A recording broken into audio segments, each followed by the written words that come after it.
Welcome in on a Wednesday. I will tell you the overriding theme is, can these damn games start already? Honestly. You hit a point where you're like, I don't want to talk about the kicker no more. I'm not going to freak out about the Lions having 2 running backs on the roster. They'll probably sign one 10 minutes from now. Like, can we just get the damn games? It's pretty much what it is. There's a lot of pain around this station right now. Not just because we haven't had Wi-Fi for a week. As a place of major business in the communications game. I would just say more, not pain, more anxiety, just waiting. It's just frustration. Like even when Luke's doing his update there, I get frustrated listening to Coach speak this time of year. At the start of camp, you're happy to hear Coach speak because they're at least talking and football is near. Right. But now it's like, oh, wait and see who's coming out of the tunnel. Oh, I'm like, shut up. Right. I can't take it. Yeah, because week 0 did not do anything for us. I thought that was going to be the great bridge, and at the end, I saw nothing. Real quick, because I know I want to get to the sports TV thing you brought up, but like you brought up week 0. I pitched this idea to Cookies the other day. I know we're never going to get like week 0 being this grand ball where it's Bama, Texas moved from week 2 to week 0, or like Georgia's played some big, like they played Oregon last year and it's going to get moved to week 0. I know we're not getting that. But think about tomorrow night, without being made fun of. I am excited to watch Florida and Utah. I am excited to watch on a lesser level Minnesota, Nebraska, because I'm a Big Ten fan. Right. Here's what I pitched to Cookies. What if you went to every conference and said, look, you guys can figure it the F out, but 2 of you are playing in week 0. So Big Ten week 0, you'd open up Minnesota, Nebraska are your week 0 matchup. And the SEC, 2 SEC teams going to play a conference game, week 0. Pac-12, ACC, every conference, down to the Fun Belt. Mm-hmm. You're giving me 1 game. Mm-hmm. And we're going to do a week 0 of relevance without demanding Georgia, Oregon. Right. But on the flip side, I like the idea. But I don't want to see Indiana Rutgers either. Because I see what you're doing there, Big Ten. Yeah. No. You got to do a little better. They're doing that Saturday at noon. Did you see the matchup? It's Rutgers and Northwestern. Okay. You want to know how to fix week 0? At this point, it's get rid of it. Just name it week 1. How about you just name it week 1 and we're done? We're good. Because, see, David, my thing is this. You want to really fix week 0 is I would like to say every conference plays a conference game. Like one of your conference games is in week 0, or at least half the conference games take place in that week. So you can't just slide in Indiana and Rutgers. At some point, you're going to get a pretty decent matchup in there. Maybe it's Penn State versus Nebraska. It could be Penn State, Purdue like last year. Right. Fine. I remember that game was the one in West Jeff Lafayette. Brom knew how to run the clock, they win. That was a great game, especially for early on, because you're sitting there and you're seeing football and it's competitive. But you can't roll out the bottom 5 teams of college football and expect everybody to be happy about that. I don't know, man. I might be okay with it versus seeing Vandy in Hawaii. Well, hold on. I don't have a problem with Vandy, Hawaii. I did. What? It's Vandy in Hawaii. It's the SEC, and it just means more. No. Kenny doesn't even claim this. Vandy is the Rutgers of the SEC. Actually, no. Vandy is the Northwestern of the SEC. I gotta figure it out. What is Vandy's origin story? Like, why are they there? Same reason Northwestern. Media market? No. This is the difference. This is the other side. It's the academic side. Vandy turn his mic off. Vandy keeps the conference smart. They're the smart kid in class who kind of everybody cheats off of. They raise the level of GPA in the conference. That's why Northwestern is there. Everybody beats up on Northwestern, but the academic university. No way. Yes. You still have Arkansas. You still have Auburn. You still have all of these Arkansas. horrible academic schools. Well, not horrible, but you know what I'm saying. But you know what, guys? It's the balance. Is Vandy is like cream of the crop school. It's why Georgia Tech stuck around for the ACC. It's that school. Yeah, you're horrible in sports, but you're smart. So we're going to be nice to you. It's the rich kid who had no talent, but, their parents had money and they had the basketball court in the backyard. You just buddied up with them. Yeah, Beat them. we had some real intelligence down south, I'll tell you what. I'm trying not to be stereotypical here. Vandy. Just lean into it. Vandy is there. Vandy's there, just like Northwestern, just like Cal and Stanford for the Pac-12. That's the fraud of college. Like, just stop. Stop pretending.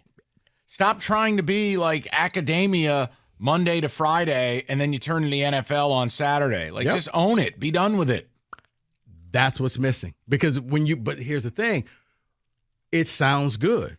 But when you do that, now you're moving teams around, you're losing rivalries, and it's like, well, I want my traditions. Well, the traditions come with the whole package. So therefore, in theory, they should just go super conferences. Football only, and everybody would be happy. Because here's where the super conferences would play. Week 0 is a waste. And if you look at this lineup this weekend, outside of Florida State, LSU, and you want to say Clemson at Duke could be intriguing. Riley Leonard could be a superstar at Duke. My point is, most of week 1 is terrible too. So if you went super, you know what the NFL doesn't have? This. Yeah. The NFL doesn't have this. But that's what I'm saying. The super conference, the 28 or 32 team conference, but it's going to be very NFL-like. Rivalry's gone. And a lot of people are going to be upset because that's not what I grew up watching. That's the alternative. Or you leave it where it's these fake conferences and, yeah, we need this team for this and we need this team because of this, when really you don't.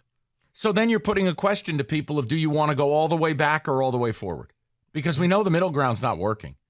Like, I'll be excited to watch Michigan State because I went to school there and I'm terrified of what we're going to be this year and I want to watch. Right. I'll watch Michigan because that's where we work, and they're supposed to be great. Let's watch. Right. Yes, Florida State, LSU, but reality. Last week was a joke. This week the game sucked too.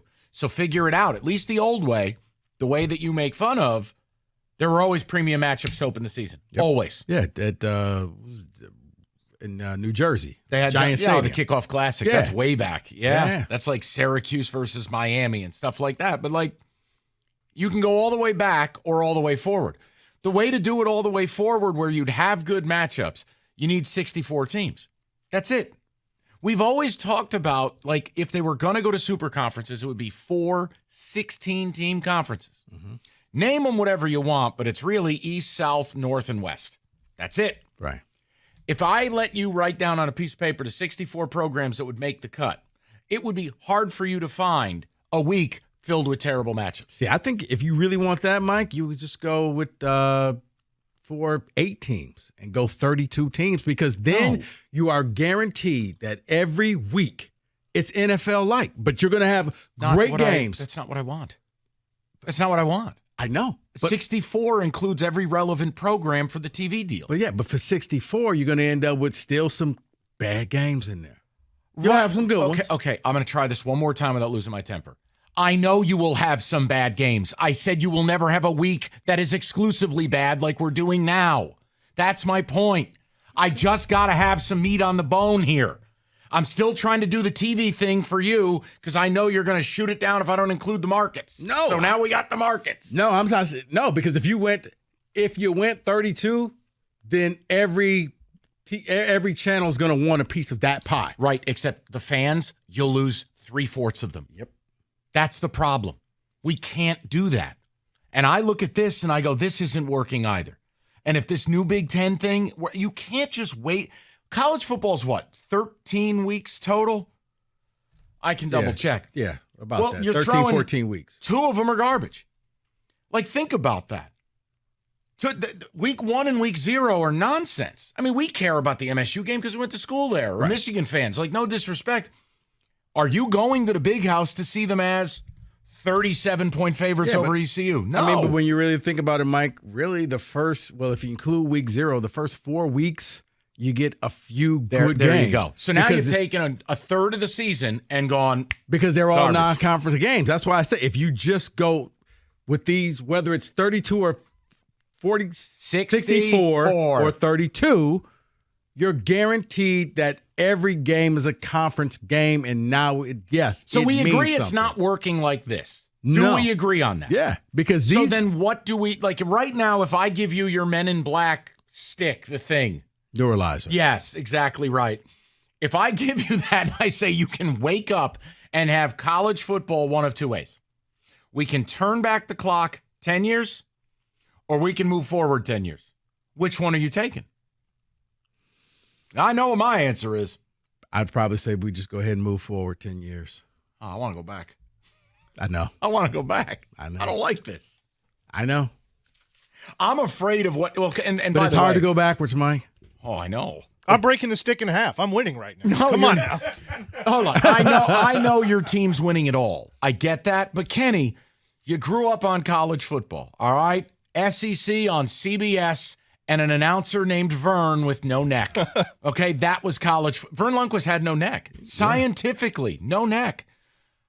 That's gone. I grew up with this snowball rolling down the hill. I'm kind of used to it in a way that you're not. I didn't grow up in the 80s. I didn't grow up back then. I grew up in the early mid 2000s of college football when all this stuff was really starting to grow and build. So I'm fine fast forwarding 10 years in the future. So okay, do you want to go to this NFL model? That's Yes. what I'm asking. Yes. You do. Primarily because I'm tired of being accused of playing snowflakes or whatever the Well, I mean, cupcakes.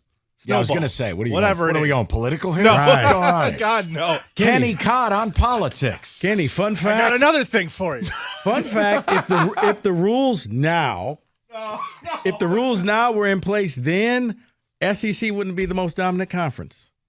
It would be the SWAC, because not the Southwest. Oh, I was like, SMU. how did Rico arrive no. at Florida A&M's No, band?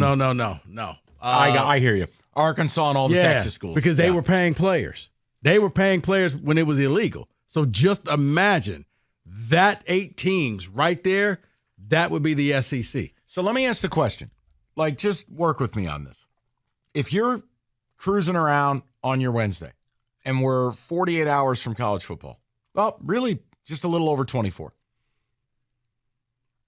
Where do we land this plane? Would you rather go back 10 years with all the existing flaws, but you get a lot of what you want?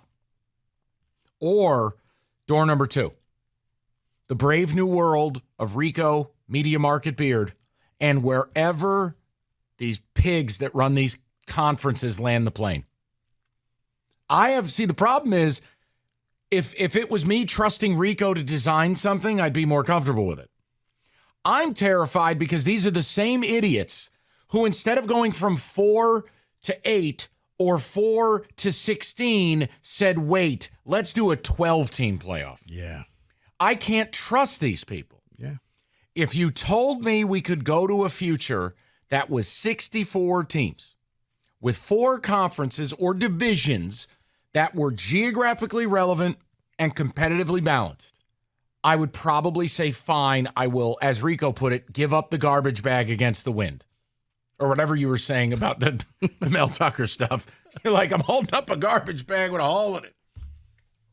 I don't trust these people. And here's the funny thing, Mike, if we actually went that route, it's the best of both worlds because we go back to the old Pac-12 and the Big 12, only be 16 teams in there. You pretty want, much. Here, I'll make an admission. I'm just going to say this to all of you. Well, and technically all of Detroit. I've done that before. I've drawn up what the 64 teams would look like and where they would align. Yeah. It would be an incredible product that would be more NFL style. However, I'm still getting, because I've allowed enough teams in, I'm still getting regionality and rivalries. Mm-hmm. And if you did this and you put it on a matrix, Rico, you never have a week like we have right now. No. These games are bad. You're correct. And here's the thing, too. If you do it regionally, fans who like to travel to games can actually hop in the car, He wins. drive 5 hours, and go see their team play, and then come home. So it's just weird because to answer your question, yes, I'm excited about tomorrow night, but I'm excited because Florida and Utah is a real game. 2 schools that don't play each other a lot. They had a home and home. They're actually fulfilling the commitment. And then Minnesota, Nebraska is Big Ten football. And I'll sign up for that. But other than that, for everyone who's all hyped up this weekend, go and look at these games. It's really bad. Yeah. What happened? Well, I'll tell you. Yeah, tell us I'll next. tell you what's going to happen, what's not going to happen next. Up next, Rico creates an 8-team league. We're going, or original 6. That's what Rico's giving us. I wanted to see if Kenny in his Red Wings shirt for no reason was paying attention. 248-539-9797.